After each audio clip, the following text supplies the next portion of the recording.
Halo pecinta sepak bola. Jangan lupa like, comment, dan follow, biar nggak ketinggalan berita terbaru dari Sportzone. Warisannya terlalu gila. Real Madrid akan susah payah cari penerus Carlo Ancelotti.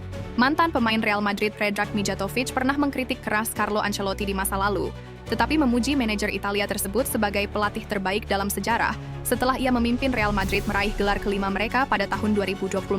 Los Blancos mengalahkan tim Meksiko Pachuca di final Piala Intercontinental FIFA di Qatar, mengalahkan mereka dengan skor 3-1.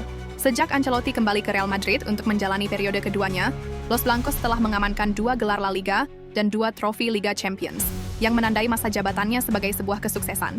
Dalam beberapa pekan terakhir, Madrid telah menunjukkan peningkatan level permainan dan bersaing ketat untuk meraih semua trofi utama seiring berjalannya musim. Pertengahan pekan ini, mereka mengklaim trofi kedua mereka di musim 2024-2025, yang membuat Mijatovic menarik kembali kritiknya sebelumnya. Pertama-tama, saya ingin mengucapkan selamat kepadanya, Ancelotti. Menjadi pelatih dengan gelar terbanyak di klub terbaik di dunia adalah fakta yang sangat penting, kata Mijatovic di Cadena SER. Itu adalah sesuatu yang bahkan tidak pernah dibayangkannya sendiri beberapa tahun lalu. Meski begitu, bagi saya dia adalah pelatih terbaik dalam sejarah tanpa diragukan lagi. Dengan penguasaannya, dengan cara dia memperlakukan semua orang, dengan gelar-gelarnya. Dia adalah pelatih yang sangat lengkap dan Madrid akan kesulitan menemukan orang yang mirip dengannya. Akan ada pelatih lain yang lebih muda dan lebih modern, tetapi seseorang dengan kualitas yang sama banyaknya dengan Ancelotti sangat sulit, hampir mustahil.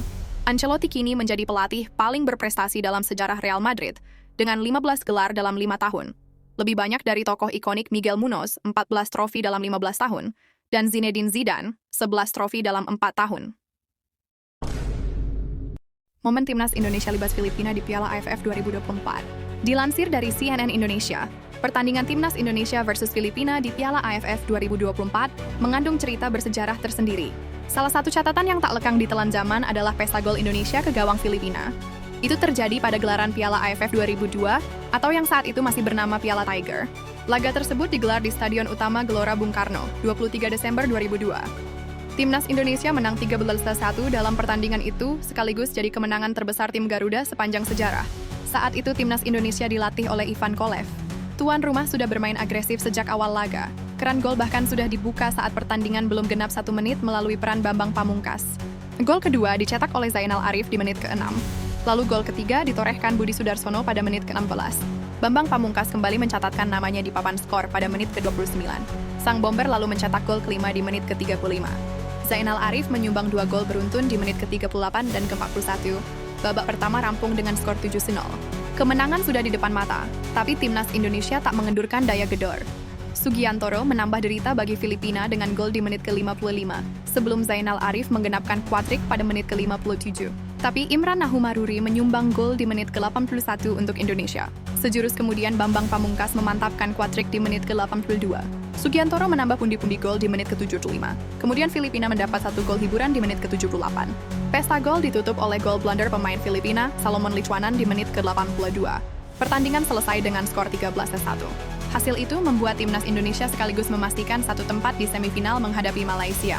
Berhasil menang 1-0 atas Harimau Malaya, skuad Garuda melaju ke final kontra Thailand.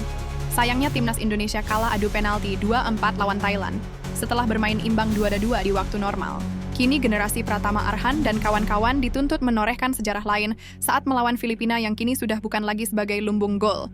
Filipina pun tercatat pernah membuat luka dalam di skuad Merah Putih pada Piala AFF 2014. Filipina takut. Nggak ada penonton ke stadion saat lawan Thailand di semifinal ASEAN Cup 2024. Dilansir dari bolasport.com, Filipina mencapai semifinal ASEAN Cup 2024 setelah mengalahkan Timnas Indonesia dengan skor 1-0 pada pertandingan di Indonesia. Filipina memenangkan pertandingan terakhir babak penyisihan grup B melawan Indonesia yang bermain dengan 10 pemain pada Sabtu, 21 Oktober 2024. Pelatih Filipina, Albert Capelas, meminta dukungan masyarakat agar datang ke stadion dan memenuhi tempat duduk. Ada kekhawatiran bahwa pertandingan melawan Thailand bisa kurang penonton. Penjaga gawang Quincy Kamrat juga berharap stadion akan penuh untuk mendukung timnya. Pertandingan leg kedua akan berlangsung di Thailand pada Senin 30/12/2024 di Stadion Raja Mangala. Filipina berharap dukungan penuh dari supporter di semifinal untuk meraih kemenangan melawan Thailand. Kekecewaan PSSI terhadap tersingkirnya Timnas Indonesia dari ASEAN Cup 2024. Dilansir dari Superbowl.id, Ketua Umum PSSI, Erick Thohir, merasakan kekecewaan setelah Timnas Indonesia tersingkir dari ASEAN Cup 2024. Kekalahan dari Filipina menjadi momen yang sulit bagi tim dan para pendukung. Timnas Indonesia kalah 0-1 dari Filipina, mengakhiri penyisihan grup di peringkat ketiga dengan 4 poin. Erick Thohir merasa seharusnya dengan kualitas pemain dan pelatih, timnas bisa menang melawan Laos dan Filipina untuk mencapai semifinal. Meskipun kalah, Thohir menghargai usaha maksimal para pemain di lapangan. PSSI akan melakukan evaluasi menyeluruh terhadap hasil turnamen, termasuk performa pelatih. Evaluasi akan mencakup pelatih Shin Tae-yong, Nova Arianto, dan Indras Jafri sesuai kontrak yang ada.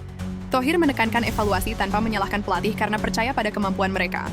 Erick Thohir berkomitmen untuk mengevaluasi hasil timnas di ASEAN Cup 2024 untuk perbaikan di masa depan, meskipun kekecewaan melanda setelah tersingkirnya tim.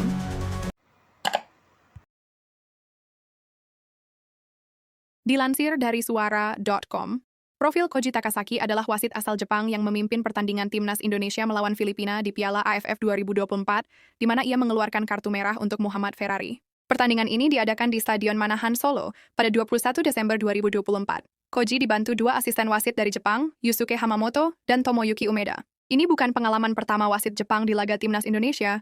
Sebelumnya laganya dipimpin oleh Hiroki Kasahara saat melawan Laos. Koji Takasaki yang lahir pada 25 Oktober 1992 adalah wasit muda dengan lisensi wasit kelas 1, terdaftar sebagai wasit internasional di FIFA sejak 2024 dan mulai karirnya pada 2020 di Japanese Regional Football.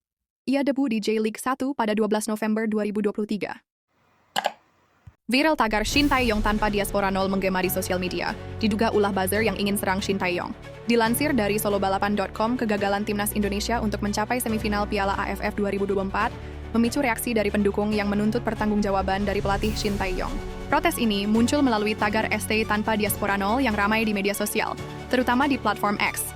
Namun, ada dugaan bahwa tagar ini merupakan hasil kerja para buzzer yang sengaja ingin mempengaruhi opini publik. Seorang pengguna X mengungkap bahwa ia ditawari pekerjaan menjadi buzzer untuk menyerang pelatih Shin. Akun tersebut melaporkan ada pihak yang menggerakkan buzzer untuk menggiring opini buruk terhadap pelatih.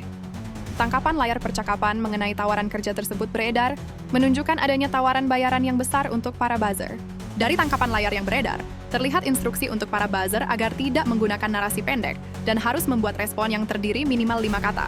Setiap buzzer akan dibayar 700.000 untuk setiap postingan menggunakan tagar tersebut. Kabar ini menarik perhatian banyak orang karena semakin banyak cuitan dengan tagar tersebut di media sosial.